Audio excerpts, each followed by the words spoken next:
going to hand over to you, Josh, to do that, please. Perfect. Thank you very much, James, and good afternoon, everyone. So if you bear with me one moment, I'm just going to share my screen, um, and we will then kind of move on to the kind of full presentation. Can everyone see that? Is that up on everyone's screen? Fantastic. Excellent. So good afternoon, everyone. My name is Josh. I'm a Senior Director at DGA Group. I'm joined by my colleagues Jess and Lewis, who are both Senior Associates from DGA Group too. And as James kind of mentioned from the outset, we're just going to give you a bit of a run through as to the local elections, which took place up and down the country on Thursday, the 7th of May. We're also going to give an overview of the King's Speech, which took place last Wednesday. And this is the kind of formal state opening of Parliament, which kind of sets out the legislative agenda for the year or so ahead. And I think it would be remiss of us not to talk about the latest with the Labour leadership. I'm sure you've all probably kind of seen a lot of kind of scrutiny on the Prime Minister's position. We'll give you the latest on what we're hearing and also what this kind of means for the government in the months ahead. And finally, we're just going to kind of set out some of our kind of policy priorities for the coming weeks and months. And we'd love for you to kind of get involved in some of those. So we'll kind of talk that through in a bit more detail before the kind of formal Q&A session as well. As James mentioned, please do kind of drop any questions you have in the chat, and we'll have plenty of time to kind of go through those at the end, or do kind of raise a hand as well. So just to begin with, the local and devolved elections took place on Thursday the 7th. And I think it's kind of fair to say that it was a pretty difficult night for the Labour Party, and we'll come on to talk about the kind of ramifications for Keir Starmer and his position as Prime Minister. But in England, Labour lost support to Reform UK in a lot of its kind of red ball areas, a lot of its kind of traditional Labour heartlands. And actually, in some of the kind of urban areas, for example, in London, Labour actually lost support to the Green Party. So this really kind of highlights fragmentation that the party is kind of suffering from, both on the left and the right.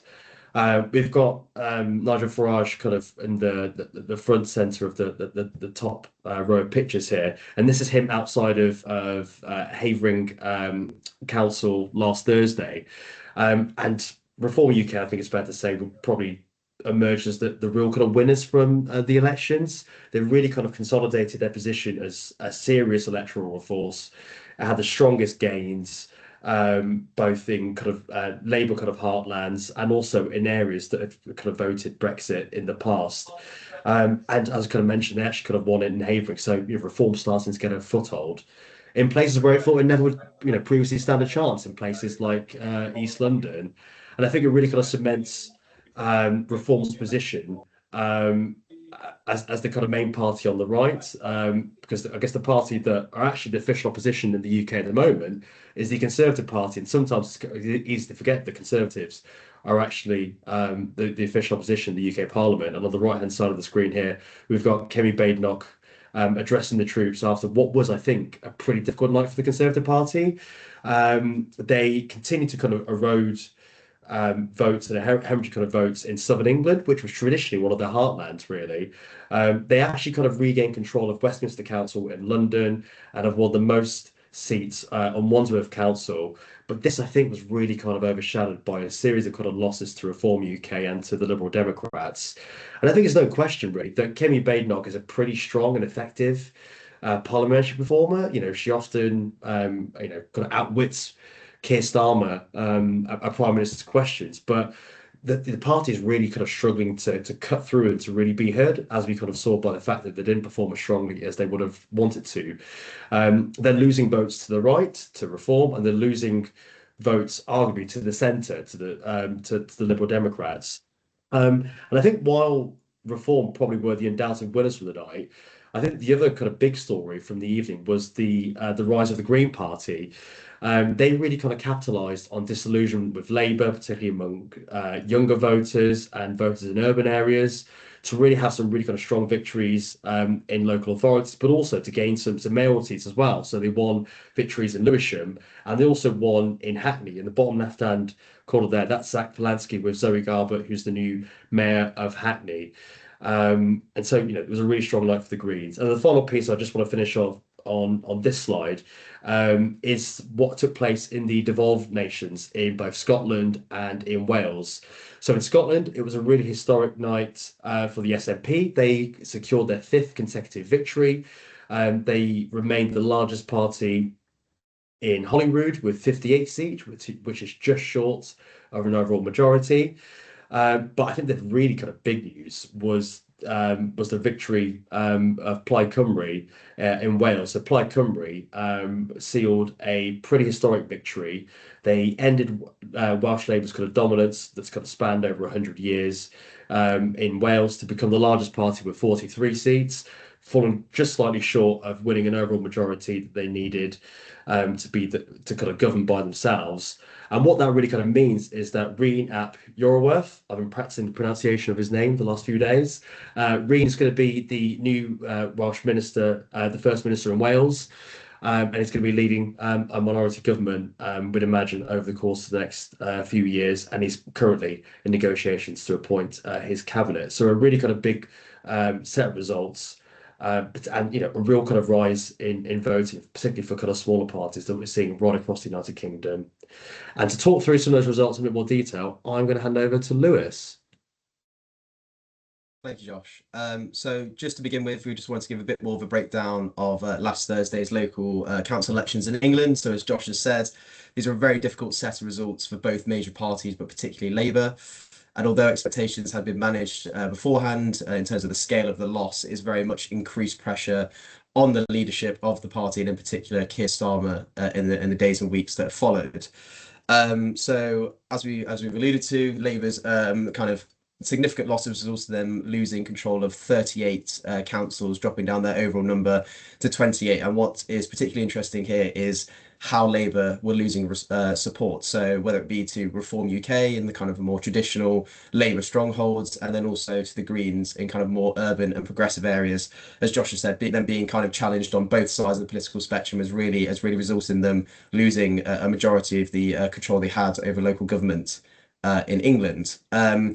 Reform are very much the winners of the local elections, gaining 14 councils. And what's particularly interesting, if I just point your attention to the graph on the right-hand side of the screen. So this is a breakdown of national vote share if local elections were to be held across the entirety of Great Britain recently. As you can see, historically, looking back to 2021 and earlier, Labour and the Conservatives were still dominating the vote share, accounting for well over 60% combined. But now in 2026, this is much more split across the multiple parties, with Labour and the Conservatives being held at 17% each, Reform being sat at 26%, Liberal Democrats at 16%, the Greens at 18%. So rather than this being a traditional kind of two-party system, the local elections very much reflected the increasingly fragmented and multi-party state of British politics.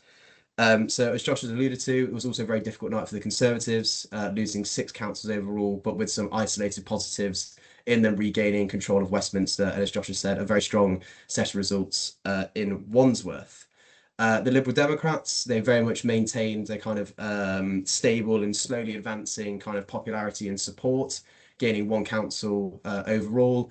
And the Greens themselves registered a historic set of results in terms of gaining control of 5 councils, and also in London securing mayoral victories in Lewisham and Hackney. So again, overall, the results that we've seen from the recent local elections are really kind of strengthening positions of smaller parties as to become a lot more important in the political mainstream, and really able to exert significant kind of dominance over the electorate in key areas that we would have thought would have remained with the likes of Labour and Conservatives traditionally.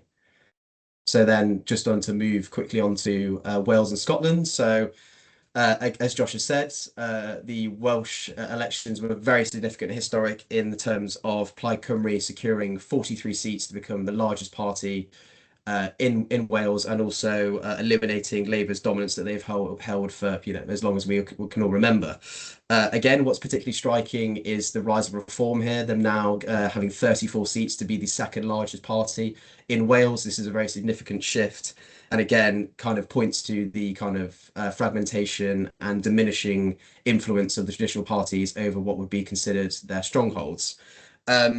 I think what's important to note in the case of Wales is although Plaid Cymru are now the largest party, they did fall short of the 49-seat majority. So very much expecting the new administration there to be leading a minority government that looks to other parties for support, and potentially from Labour in terms of kind of getting some key policies through, because they do now unfortunately not have a majority that they would have wanted. In terms of Scotland, a similar case in terms of SNP being the largest party on 58 seats, but again, not securing a majority control there either. So again, I think both of these now will be very interesting to see how this will turn out in practice and how these parties will govern, as they will need to rely on other parties across the political spectrum to help secure a majority in certain areas. I think also what's interesting with Scotland again is just this rise of reform that we're seeing across nations, across different kind of voting backgrounds. And again, overall, the election results, both devolved and in England, at a local level, just pointed to this greater fragmentation, the establishment of what we're looking at as a multi-party system in the coming years as we head up to the next general election. And then I think we've just got one more slide, just very briefly touching on London. So I think the major thing we wanted to point out here is, as you can see from the map on the left-hand side and the right-hand side, there's a significant growth in those dark grey areas, which are councils that have moved to no overall majority. Labour have also lost control of a lot of those kind of strongholds that you can see with the amount of red areas dropping significantly following the elections, and also the Lib Dems maintaining their key support in the southwest, Conservatives in some regions of the southeast, and then again, as you can see on the far right-hand side there, Reform gaining control of Barking and Dagenham Council. So again, very, very much a split result in terms of where voters are going, and again, this growing rise of influence of the smaller parties to not just be kind of protest in the background, but very much taking away a lot of the core voters that Labour and Conservatives would have previously relied on. Right, thanks, Lewis. And just to kind of bring this part of the presentation to a close, I think the kind of three main kind of wider political implications that we kind of deduce from this is that, I think, first of all, this kind of new multi-party system that Lewis referred to there, I think it looks set to stay.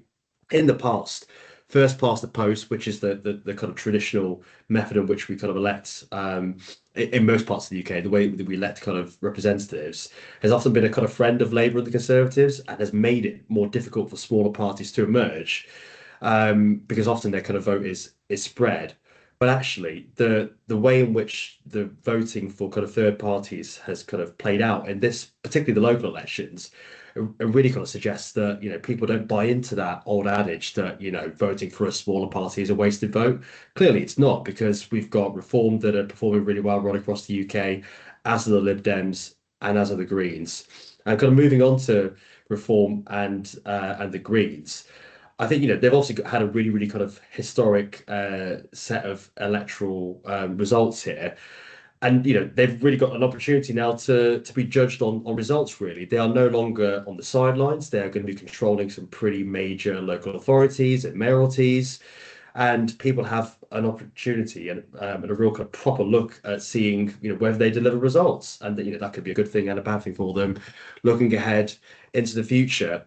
And the final piece, just to kind of end on this slide, before we come on to talk about the King's Speech, is that I think one of the things that the result in Wales does present to us is a potential kind of rethink on DRS. So Plaid Cymru's kind of victory has revived hopes of a kind of UK-wide solution to I guess the kind of challenge that the Wales has on DRS. We've got a year to go before it's going to be going live. There's no kind of news on what the position of the DMO is going to be in Wales, but actually I think Plaid have got a pretty kind of pragmatic perspective, and have indicated in their pre-election manifesto they would be willing to kind of join a UK-wide scheme that didn't include glass. So I think in terms of what are going to be some of the priorities for Plaid Cymru in their first 100 days, so what's their first set of priorities over the course of the first 3 months, I think finding a workable solution that engages with industry is going to be a key priority on DRS, is going to be a key priority for Plaid Cymru.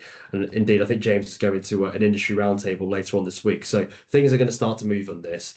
And, I think we are very hopeful that the Plaid are going to be quite pragmatic in how they open up to hopefully what would be a UK-wide solution that works for as many members and businesses as possible. Excellent. So I want to hand over now to Jess, who's going to walk us through a bit about the King's Speech. Thanks, Josh. So last week, King Charles delivered the King's Speech in the House of Lords as part of the state opening of Parliament. So this speech formally sets out the government's legislative agenda for the new parliamentary session. The King's Speech is one of the most significant and ceremonial parliamentary set pieces of the year, and it combines that kind of constitutional, traditional vibes with the political statement of intent from government. So it effectively kicks off the government's programme for the parliamentary session. This year's speech included more than 30 proposed bills covering areas including economic growth, public service reform, energy security and closer cooperation with the EU. Following the speech, what happens is the MPs debate the government's agenda in the House of Commons over several days before they come to vote on it. But it is the case that governments very rarely kind of lose these votes, so the legislative agenda is pretty much set. And then while the speech sets out the government's intended direction of travel, it is worth noting that not every bill announced will necessarily become law, and governments can still kind of introduce new legislation later in the session that may not have been included in the King's Speech. It is also worth saying that despite speculation around Starmer's kind of long-term position, the government still needs to continue and get on with the day-to-day business of governing. Even if there were leadership changes kind of coming down the line, much of the programme outlined in the King's Speech is unlikely to kind of fundamentally shift regardless of who leads the Labour Party. So key measures announced in this year's speech include proposed European Partnerships Bill. So this is aimed at facilitating that closer UK-EU cooperation across trade, food standards and energy. They've also got a Regulating for Growth Bill, which is intended to streamline regulation and support investment. An Energy Independence Bill, which is focused on domestic energy resilience and market reform, and further reforms to planning, infrastructure, immigration, digital identity, and also reforms to the NHS. So if we go on to the next slide, this kind of covers some of those bills worth noting for members and suppliers, starting off with that European Partnership Bill. So this bill will effectively create new powers which will allow the government to implement future UK and EU agreements much more quickly and easily. So this includes provisions that could essentially fast track EU rules into UK law, allowing for that quicker implementation, but without requiring a parliamentary vote. They also include provisions looking at enabling that closer regulatory alignment with the EU in areas such as food regulation, electricity trading, and carbon emissions. The government are really making the case that these measures could reduce trade friction, ease border delays, and improve the movement of goods, particularly with Northern Ireland. And the bill kind of reflects Keir Starmer's wider push for a closer and more pragmatic relationship with the EU.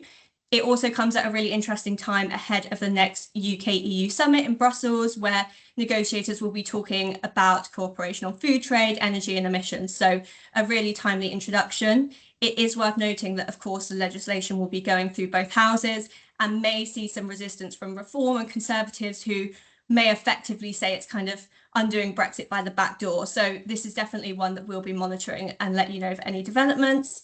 And then there's the Small Business Protections, which is the Late Payments Bill.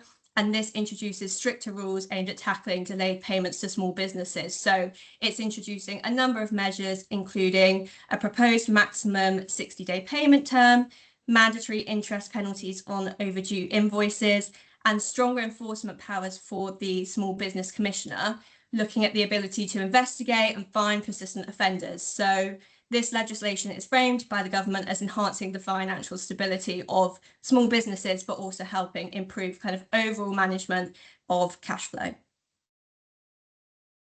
Brilliant. And then there's just two other bills on this slide. So firstly starts with the Cyber Security and Resilience Bill. So as some of you may know, earlier this year, and we'll come to talk about it later on, FWD launched the Food Resilience Commission. And our first session was examining the impact of cybercrime on food resilience. It was a very, very interesting and worthwhile session. A lot of really, really good points and recommendations were made from that will be feeding in to our ongoing work. However, we just wanted to note this bill is because it's interesting to see this becoming a kind of wider point of attention across Parliament. And also this will be something that could, help us feed in a lot of those insights that we gathered from the Food Resilience Commission as to how, expanded cybersecurity requirements can actually help to protect the wholesale sector more. So we'll be monitoring this also as the bill develops and goes through Parliament, and looking at any and all opportunities where FWD can feed in our insights. Similarly, the Energy Independence Bill. So following on from the ongoing kind of crisis and conflict in the Middle East, the impact this has had on global energy and oil prices. This is something that FWD is engaged on this year already with the Treasury, and this is a kind of very timely bill to see this be introduced by the government at a time where rising costs are crippling businesses and really squeezing margins. So again, a positive bill to see this included, and it does aim to improve energy security and reduce costs. But I think most important for members will be the point there about Ofgem getting new powers to regulate energy brokers and to make sure that any practices there aren't happening unfairly. So again, a very important one that could have a direct impact on members, and we'll be following this as it progresses through the next Parliament. Excellent. Thank you, Lewis and Jess. So I'm just going to quickly walk us through and try and make sense of what else could happen last week, which was, I guess, all the kind of uncertainty that's surrounding the Prime Minister and his leadership. I think it was Howard Wilson that once famously said that a week is a long time in politics. I think last week an hour seemed like a long time in politics, as there was, loads of kind of pressure and speculation surrounding his position. Look, it's pretty kind of clear that the Prime Minister is kind of fighting on, and kind of facing down calls for him to kind of resign, following on from those pretty disastrous results that we kind of spoke about a bit earlier on in the conversation. So kind of following on from those pretty kind of disastrous results, oddly, it was actually a backbench Labour MP and former Foreign Office Minister called Catherine West, who's in the top left-hand corner of the screen here. She really kind of fired the starting gun on all this uncertainty by vowing to stand against Keir Starmer for the leadership if other senior figures in the party decided not to. And around, I think it's 90 MPs, as we currently kind of sit here, have called for Keir Starmer to go. But there are also 150 MPs that have also kind of signalled support for the Prime Minister, or at least kind of cautioned against the kind of dangers of a protracted leadership contest. Also kind of entering the fold last week was Angela Rayner in the top middle here. So this was from an interview that she gave to ITV News at the beginning of last week.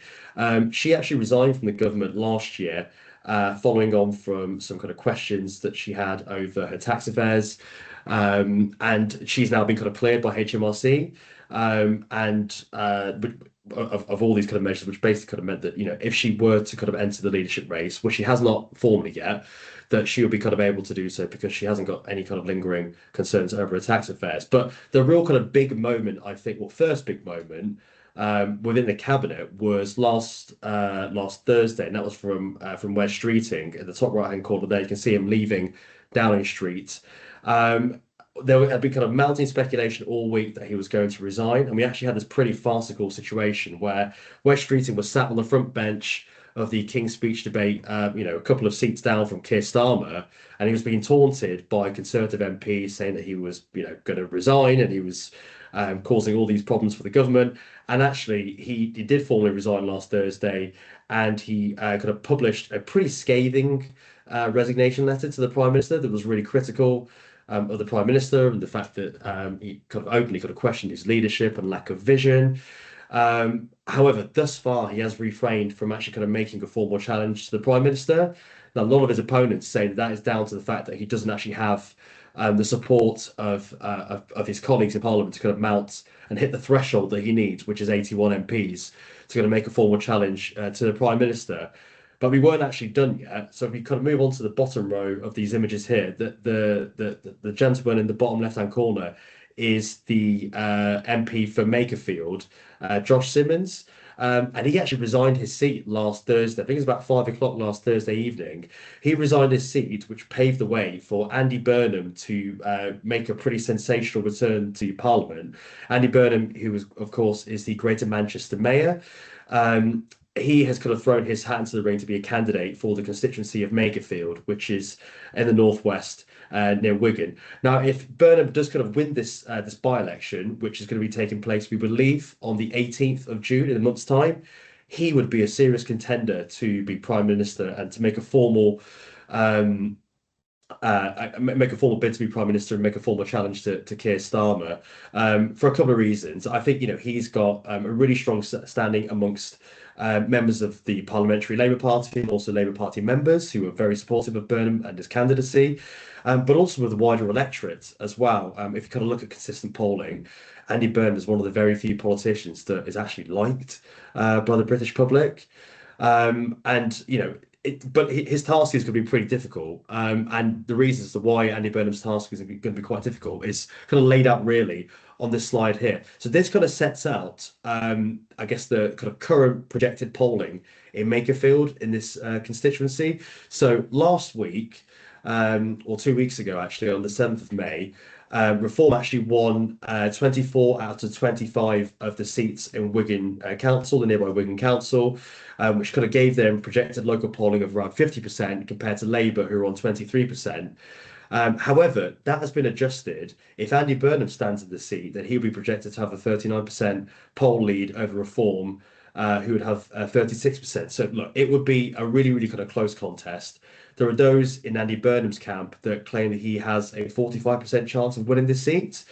And Burnham will really be kind of hoping that his strong personal appeal, it's a very kind of popular mayor in Greater Manchester. He's going to really hope that his real kind of strong personal appeal kind of sees him through in Makerfield and actually kind of shows to the Labour Party, look, I've defeated Reform here in the Northwest. I can actually do that right across the country as well. And I think that would be quite a compelling argument that he can make to the Labour Party if he is able to get over that first hurdle and win the by-election in Makerfield. So to kind of get us there are a few kind of paths to not only winning the seat, but also to Andy Burnham becoming Prime Minister. And I'll just very briefly walk us through this slide here. So first of all, to make a challenge to Keir Starmer to become Prime Minister, he of course needs to be a Member of Parliament. And the first kind of step on that that kind of path has been kind of cleared. Josh Simons has resigned from that seat, which has created an opening. And we expect that by-election to be taking place around about the kind of 18th of June in a few weeks' time. There are kind of hurdles to standing, and Andy Burnham has kind of got over the first hurdle. The kind of NEC, the National Executive Committee, which is the kind of decision-making group that decides on the kind of rules and regulations within the Labour Party, they have not blocked Andy Burnham, so he is able to stand. He will have to kind of go to the local Labour Party, Makerfield, and make a case. There'll often be kind of hustings of various local candidates, but you would imagine that he would probably come out on top within that, and you'd imagine he probably would end up becoming Labour Party candidate for Makerfield and able to contest the election. But as I mentioned, it's a really, really risky by-election. The kind of polling suggests that it's on a knife edge, really, and it is really, really risky. And you are going to kind of have the kind of surge of reform that we kind of saw in local elections only a fortnight ago, going up against Andy Burnham's personal appeal. If he is successful in becoming a Member of Parliament, then his next task is obviously kind of ousting Keir Starmer. And to trigger a leadership contest, you need to win 1 in 5 support from MPs, so 1 in 5, around kind of 80, backing of 81 MPs to get onto the ballot. And then if he's able to get onto the ballot, it will go out to the Labour Party membership, who will then kind of vote for who the next leader of the Labour Party would be. I would also kind of just highlight here that Andy Burnham has run for leadership twice before, both against Ed Miliband in 2010 and Jeremy Corbyn in 2015, and he did lose out on both those occasions. But he'll certainly be hoping that this would be an entirely different outcome for him if he is able to become an MP and then stand for the leadership. So I'll just hand over to Lewis, who's going to talk a bit more about how you can get involved with some of the kind of policy platforms that we're working with over the course of the next few weeks and months. Brilliant. Thank you, Josh. So the first one we wanted to talk to is the Low Pay Commission. So every year, the government sets the Low Pay Commission the task of recommending the national living wage and national minimum wage rates for the following year. So they have currently launched their consultation that is looking at the proposed rates that will be coming into force from April next year. To inform FWD's response, we've created and shared a member survey, which is basically examining the impacts that the previous year's increases have had on your business and your operations and your expectations for how the proposed changes will do the same from April 2027. So I think this is something that we've done a few years in a row now, and every year all your responses are invaluable to not only shaping the response that we do in the first case to the Low Pay Commission for their consultation, but also for all of our kind of messaging and kind of work around employment policy over the rest of the year. All the information that you're able to share with us is greatly appreciated and very, very valuable. So just a slight call to arms to anyone on the call that may have not responded to that survey so far to do so. That would be very much appreciated. And then secondly, another kind of key area of our work at the moment is around, as I'm sure you know, the newly announced framework for school food standards. So this consultation represents the first significant update in over a decade to the way that school food is sourced in England and Wales.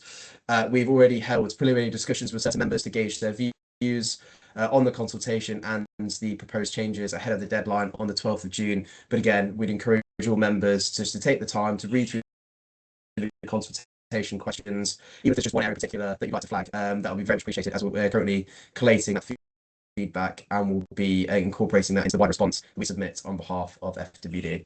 So if there's any further information you need on either of those, please do get in touch with ourselves and we'd be happy to share how you're able to input. So thank you.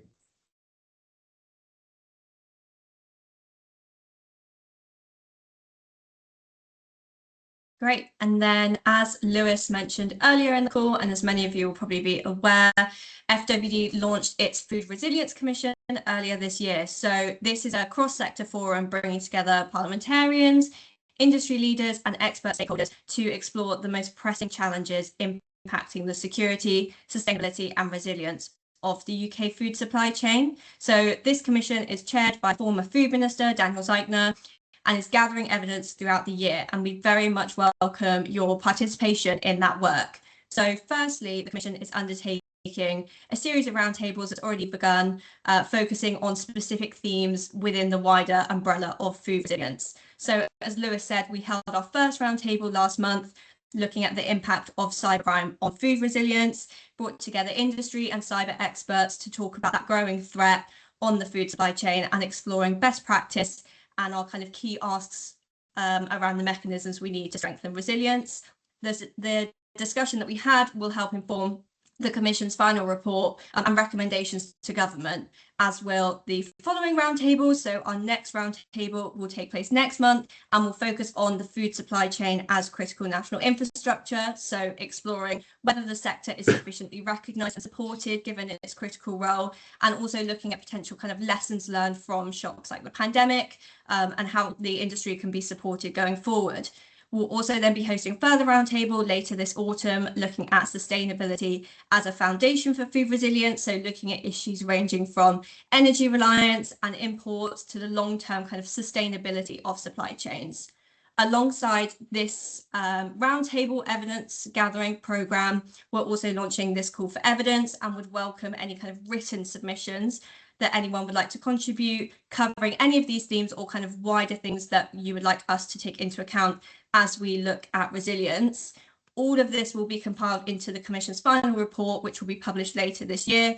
And this will bring together that evidence through the process and set out a clear kind of practical and actionable recommendations for government, for industry. So if you are interested in getting involved in the work of the Commission, whether that's through attending a roundtable or submitting evidence, please do get in touch. I think we'd really encourage members to get involved because ultimately the Commission's work and final recommendations will be the strongest if they reflect the real experiences of businesses operating across the food supply chain day to day. So the email is down there at the bottom, resilience.commission@fwd-uk.com. So yes, do email us if you have any questions or if you want to get involved. Fantastic. And I think that was everything from us. So I will stop sharing and happy to answer any questions that anyone may have. Thank you, Josh. Jess, and Lewis, of course. How could I forget Lewis? Got any points or questions or things they wanted to raise that we haven't already talked about? I know there's lots of other things going on. Touched very briefly on DRS, but there's lots of other issues around that. So we've got stuff like HFSS, food price inflation, business rates. There's a whole host of things that we're facing into at the moment.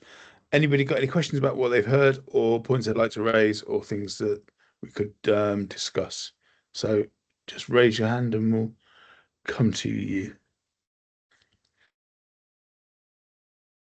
Ian. Hello. I've just put this in the chat as well.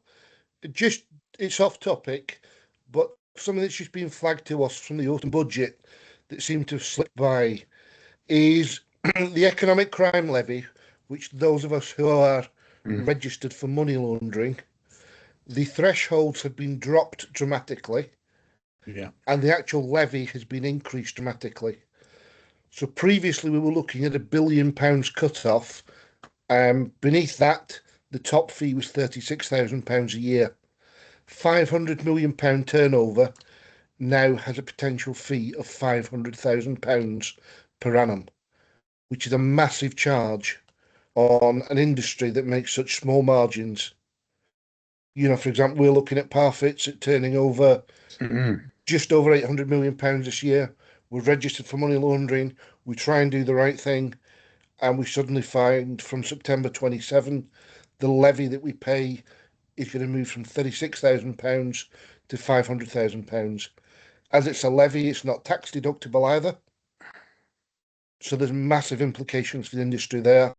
For anyone that finds themselves above £500,000 turnover, sorry, £500 million turnover. So I don't know if it's something that's been picked up or flagged previously.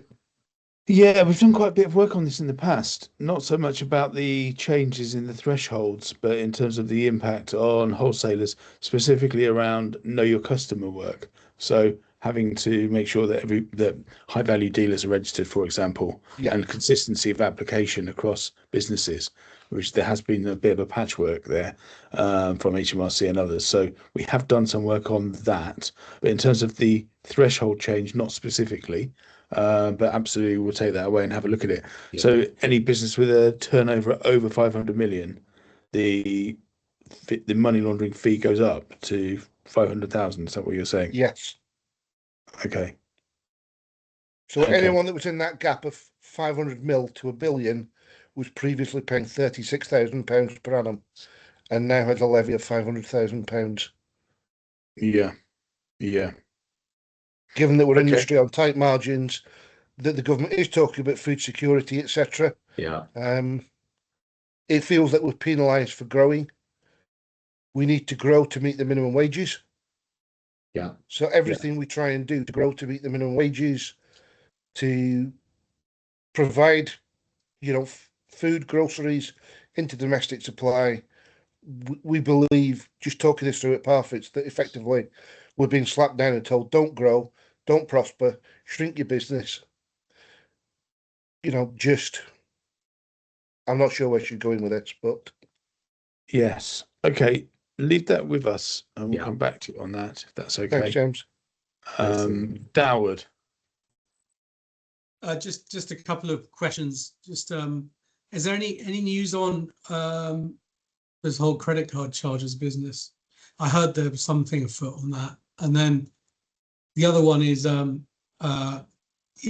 bearing in mind the overwhelming majority of businesses that are in this sector, and most of our customers are family owned or privately owned businesses. Is there any further thoughts or jungle drums around BPR?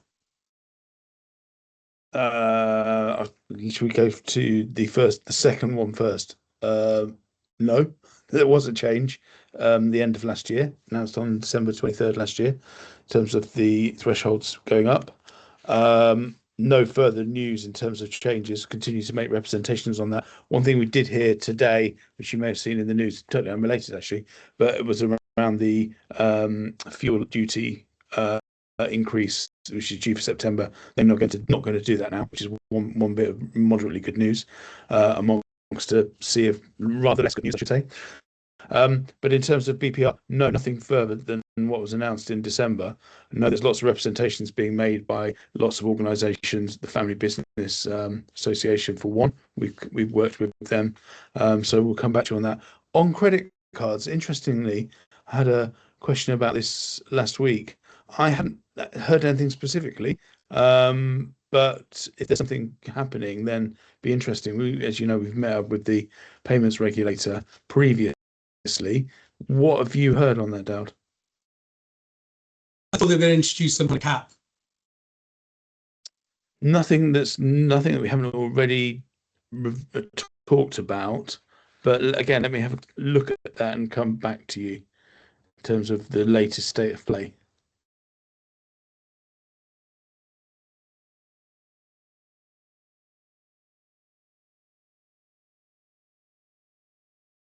Okay, anyone else got anything they wanted to ask or raise?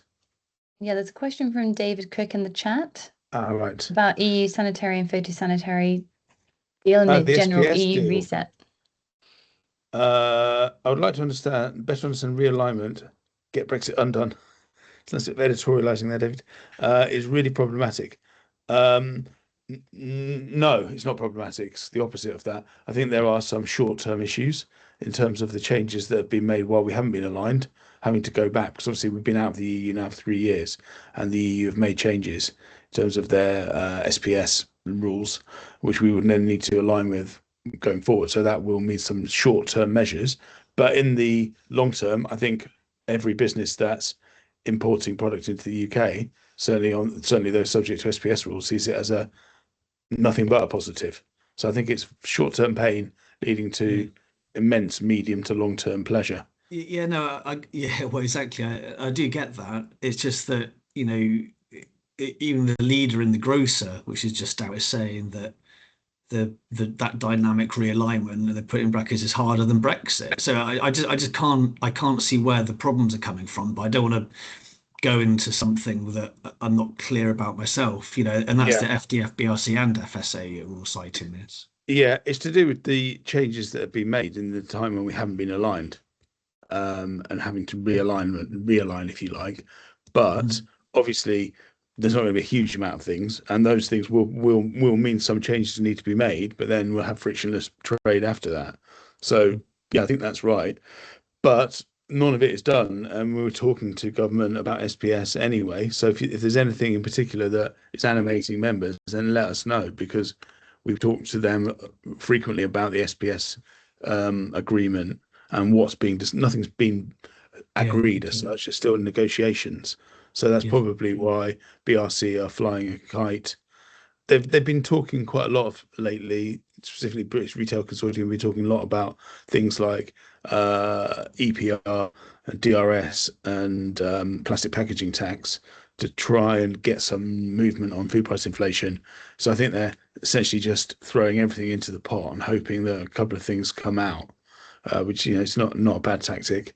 Where we had some more targeted success was on the fuel levy. Obviously, it wasn't just us talking about that, but, you know, that was our specific ask. That's hopefully coming forward. So, you know, a targeted approach, I think, is better than sort of blunderbuss. But certainly on SPS, the devil is in the detail. But clearly, over time, it's going to be much better, I think. Well, yeah, you'd think so. It's just really, I think, just it's really important if you can keep us updated on the upsides and the downsides, so that we go into stuff with our eyes open, so we just know what's coming around the corner. It's just that sometimes, you know, that there isn't smoke without fire, and if these bodies are having rumblings at the moment about the pace of change, then I think we just need to be clear on what the ramifications are. I think it's part of the negotiating process. So to say these are the particular issues that we're facing into. But as I say, if you've got anything that you think would be a challenge, then obviously let us know, because we're part of that conversation. Lewis, did you have something you wanted to add on that? Yes, James, it was just to add, obviously we had the constructive meeting last week with the special advisor to the Secretary of State for DEFRA, and SPS was one of the topics, and they'd offered to very much be a kind of sounding board for us as the members, and just to make sure that all the information that they have is getting sent out, and we can then translate that to members. So we're currently in conversation with them just to kind of get a bit of a state of play of what is going on with the SPS agreement, and then hopefully we have something that we can share to members of a more detailed note. But they've said to us they're very keen for businesses to understand what is happening with SPS before everything comes into force, obviously for business planning. So it's very much, we've put that up on their agenda now as well, and hopefully can have some more regular updates on that throughout the rest of the year. Yeah, I mean, for me, it seems like a no-brainer for sure. Yeah, absolutely, Lewis. Yeah, so we actually, as Lewis said, we met up with Ben, who's the chief advisor to the DEFRA secretary, and he said, you know, we'd love to come and talk to members about SPS, so we can get a directly route into that I think he's picking up with the correct people because they're really keen to make sure people understand it, because there's a lot of detail in there that isn't understood, and there will be some measures which will be difficult. And we're also, just as a sort of corollary to that, meeting with the Shadow DEFRA Secretary, Victoria Atkins, in a couple of weeks. So again, there's an opportunity there to raise this and other issues across all of the things that we're dealing into, so they can make representations in Parliament. But SPS would be a good one, because obviously they come to it from more of a sceptical perspective, perhaps, than the government, who, as we know, are looking to undo Brexit, as you say, David. Yeah. And also That's to add to that, and that that's Adam Mayland's line. That's not mine. I just quoted him. we Sorry, raised it Lindsay, go with on. Department for Business and Trade as well when I met them on Thursday. That they have our full support in any additional information they need, and also to make sure that we are kept up to date and are being able to brief you sufficiently with how it's moving forward. So there's Yeah, several thanks. departments that are well aware that we've got a real invested interest in this. Yeah, thanks, Lindsay. Good. Okay. The only other thing I think that I wanted to mention was just to highlight the school food stuff. So that's a big issue, I think, which is almost on an immediate horizon in terms of the changes in school food standards, which will be really difficult to sustain at the current funding levels. So that's something we are working on in real time. So if anyone's got any information on that, please do let us know, because we're going to be making a strong representation on that to say that it needs to come with more with increased funding, because what we'll essentially see is lower uptake of food, and not being able to be supplied by wholesalers. So it's a big issue for those who over-index on school food. So any info that anyone's got on that would be great. And also, just as Lewis says, the Low Pay Commission survey is live. Please do fill in the impacts of that and the other employment changes that are coming down the line, because we know it has a massive impact on bottom line. But without the information, we can't make the representation on your behalf. Was there anything else anyone's got they wanted to raise? Any questions? Anyone? No. Okay. On that basis, thank you very much to Lewis, Jess, and Josh. Thank you very much, everyone, for dialing in. And I suppose the key to take out is there's lots going on, and we want to work for you and on your behalf, but we need as much help and information as possible. So please do filter through anything that you've got, which will help us to do that. We've got the hotline in. We just need the info to help us with that. So have a look at the bits and pieces that we've sent out in recent weeks, and we will no doubt be asking for some more. So thank you very much, everyone, and see you again soon. Thank you very much. Bye. Bye. Bye.